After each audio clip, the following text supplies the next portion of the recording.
देवहूति से कहते हैं, देवी आप चिंता ना करो, हम दोबारा से गृहस्थ जीवन आरंभ करेंगे। मेरे तपस से मैं तुम्हें वृद्ध से 16 वर्ष का बनाता हूँ। उन्होंने अपनी पत्नी को बहुत सुंदर और बहुत सुंदर लोक बनाया। और यहाँ इनके गृहस्थ जीवन में 9 कन्याएं और एक बालक होता है। 9 कन्याएं साधारण नहीं थी।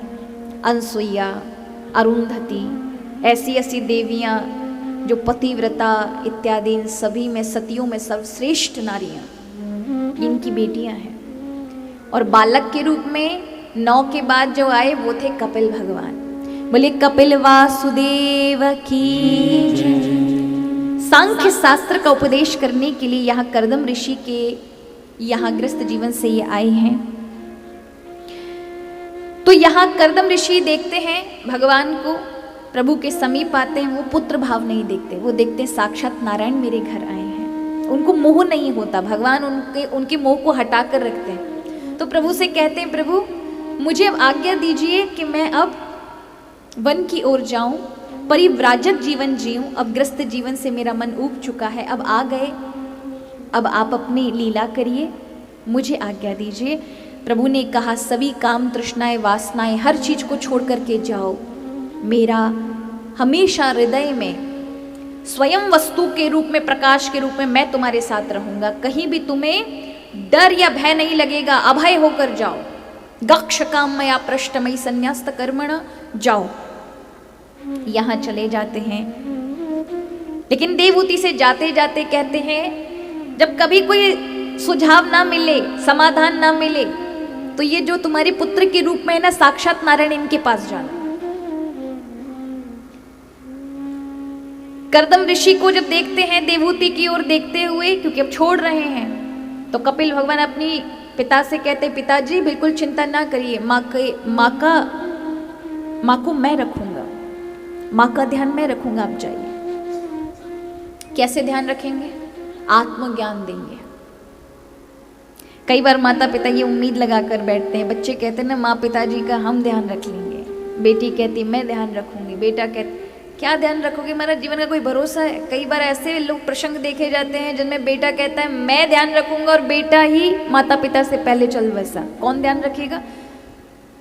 इसलिए माता पिता को चाहिए उम्मीद पाल के किसी से मत रखो महाराज। आज आपको सेवा मिल रही, कल को नहीं भी मिल सकती। आपके विपरीत हो गए तो, अलग हो गए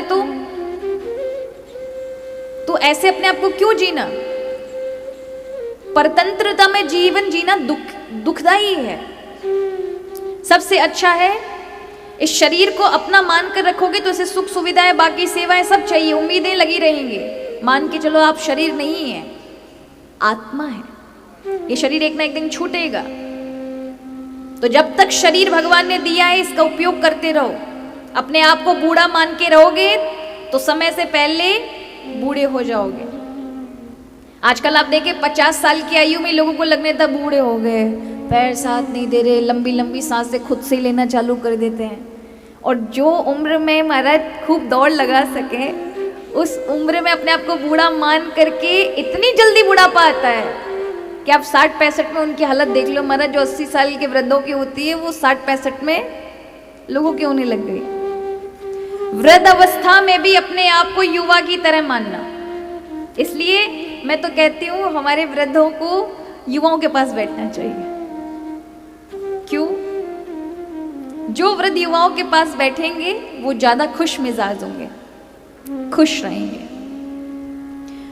और जो ज्यादा गंभीर और वो सब तो आप देखेंगे वो समय से पहले वृद्ध हो जाएंगे, क्योंकि वो ऐसे अपने आप को मान के चल रहे हैं बहुत वृद्ध हो गए, हम बूढ़े हो गए। क्यों बूढ़े हो गए महाराज? हमारे तो ऋषियों ने कहा है कि भगवान हमें ऐसा शरीर देना जो 100 शरद माने 100 सर्दियों को भी, 100 बार सर्दी आ जाए उनमें भी खराब ना हो, यानी पूरे 100 वर्ष।